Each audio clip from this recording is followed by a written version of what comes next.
In Pennsylvania, two explorers discover an uncharted cave system. As they break through layers of old rock, they are startled by a strange noise. Suddenly, a swarm of winged creatures bursts from the cavern. The explorers attempt to flee, but the creatures surround and kill them. In Montclair, Allie is finishing another school day, trying to ignore the cruel boys who mock her for being deaf. Her best friend, Rob, who has learned sign language to communicate with her, walks her home, holding her hand. When Allie arrives home, she's greeted by her dog, Otis, and taunted by her brother, Jude.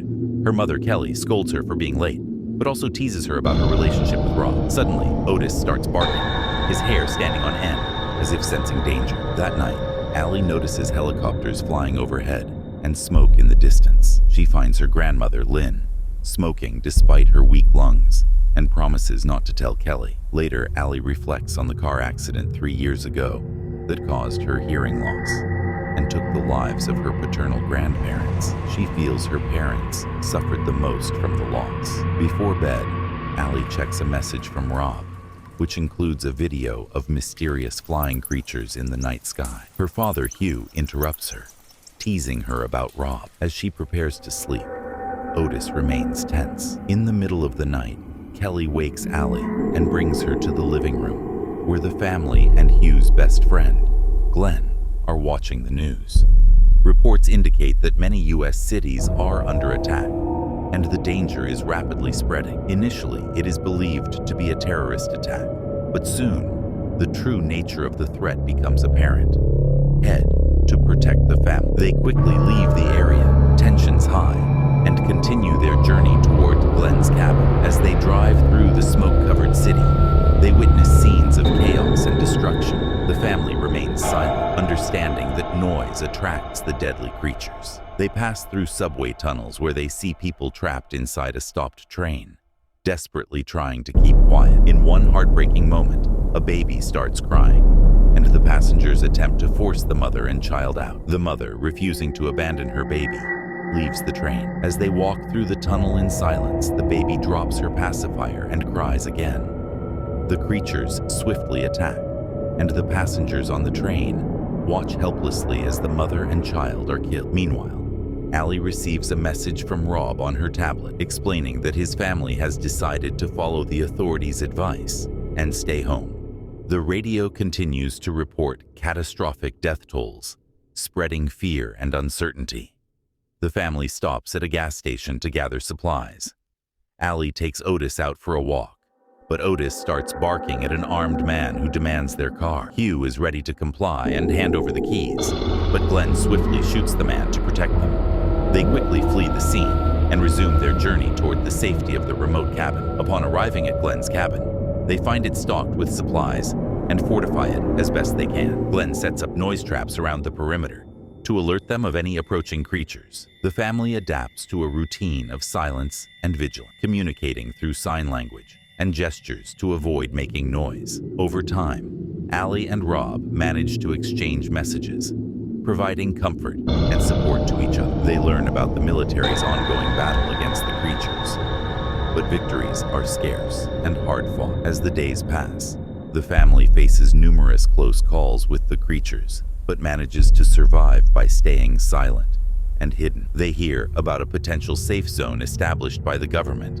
and debate whether to attempt the perilous journey. Allie, driven by the hope of reuniting with Rob and finding true safety, convinces the family to make the trip. They set out once again, moving stealthily and avoiding populated areas. Their journey is fraught with danger, but they are determined and resourceful. Finally, they reach the safe zone and are relieved to find it secure and well protected. Reunited with Rob, Allie feels a renewed sense of hope. The trials they endured have brought the family closer together, and they are prepared to face whatever comes next with resilience and unity. Leg and Otis jump in to bite the armed man.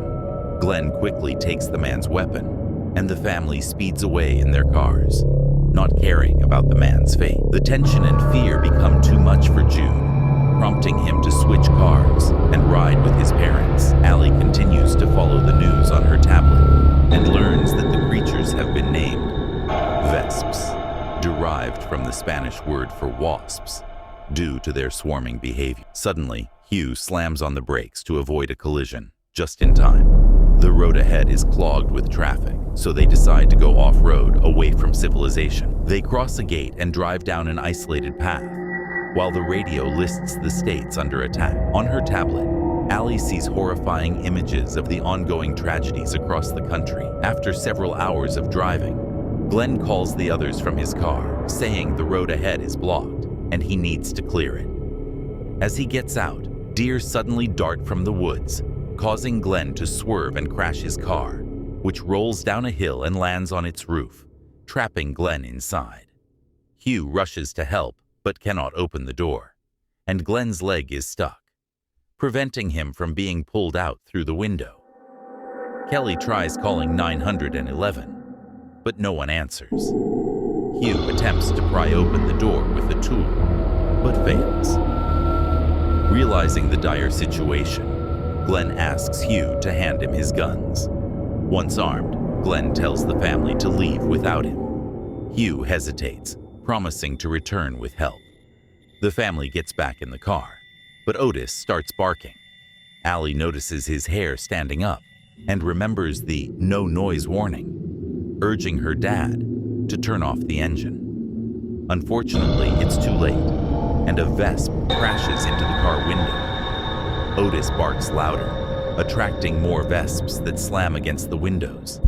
Lynn screams, drawing the attention of the vesps and Glenn, who hears their roars. To save the family, Glenn starts firing his guns, drawing the vesps toward his car. They swarm and kill him quickly. Despite Hugh's attempts to calm Otis, the dog continues barking. The family is now surrounded by VSPs, their survival hinging on their ability to remain silent and find a way to escape, getting shredded to pieces. The noise subsides, and the family quickly regroups, tending to Kelly's wound. Inside the house, they find it well stocked with food and supplies, a small relief amidst the chaos. Hugh and Kelly set up a secure area for Lynn to rest, ensuring she has easy access to her inhaler without making noise. They silently discuss their next steps using sign language, knowing they need to find a more permanent safe haven. The night passes tensely, with everyone on high alert. In the morning, they decide to search the house for anything useful. Jude finds a radio and some batteries, hoping to catch any broadcasts about safe zones or military plans. Allie discovers a map, which they use to plot a possible route to a rumored safe zone in the mountains. As they prepare to leave, they hear a faint noise outside. Using his binoculars, Hugh spots a group of survivors being chased by vesps. The family debates whether to help, but the risk of making noise is too great. They watch in silent horror as the vesps catch up to the group, killing them swiftly. Determined to avoid a similar fate, the family sets out on foot again, this time sticking to wooded areas for cover. They move cautiously, using the sign language system they've perfected to communicate silently. The journey is grueling, especially for Lynn, who struggles with her breathing but manages to stay quiet.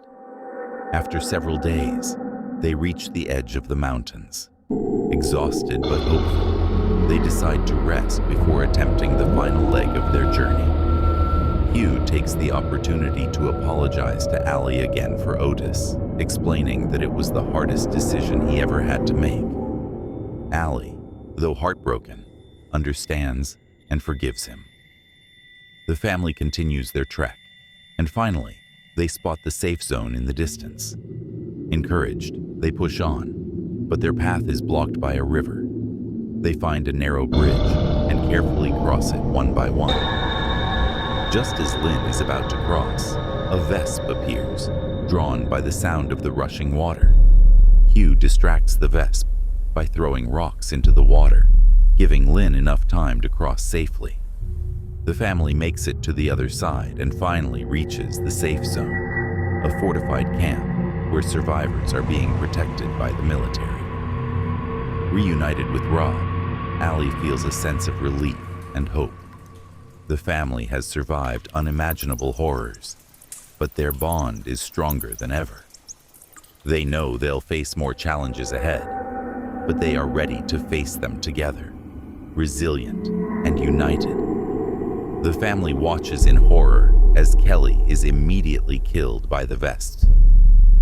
Afterward, they carry her body into the house. Lynn, who used to be a nurse, tends to the wound, cutting Kelly's pants to assess the injury, which is more serious than they expected. After Kelly falls asleep, Lynn and Hugh share a drink to cope with the stress. Outside, the Vesps return to the well to feed on the dead homeowner. Upstairs, Allie uses her tablet to contact Rob, who appears disheveled and covered in dirt. He tells her his parents are dead, and Allie tries to invite him to join her at the cabin, but the connection abruptly ends. The next morning, Allie sees on the news that many people are beginning to view the VSPs as religious symbols, even going so far as to burn atheists. Lynn checks on Kelly's wound and notices it's getting worse, indicating she needs antibiotics to survive. Hugh retrieves a scythe from the basement and prepares to leave with Allie to find medicine. Jude wants to come along, but Hugh instructs him to stay and protect Lynn.